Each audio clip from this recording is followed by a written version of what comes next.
రూ. 1000 నేను సాయం చేసేవాడిని. కోవిడ్లో కూడా ఆపకుండా అలా కంటిన్యూగా సాయం చేస్తూనే ఉన్నాను. చాలామందిని నా కుటుంబంలో అవ్వచ్చు, బయటోళ్ళు అవ్వచ్చు, చుట్టాల్లో అవ్వచ్చు, చాలామందికి చదివించాను నేను.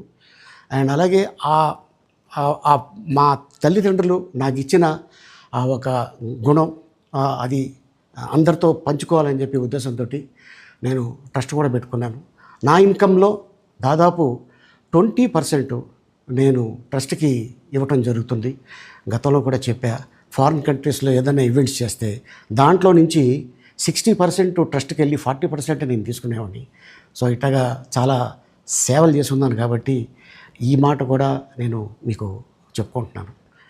అండ్ అలాగే నేను వ్యక్తిగతంగా ఎవరి మీద ఏ పార్టీలో ఉన్నా కూడా నేను నా పార్టీ గురించి నేను పొగుడుతాను. అక్కడ ఉన్న వ్యక్తి ఎమ్మెల్యే క్యాండిడేట్ గురించి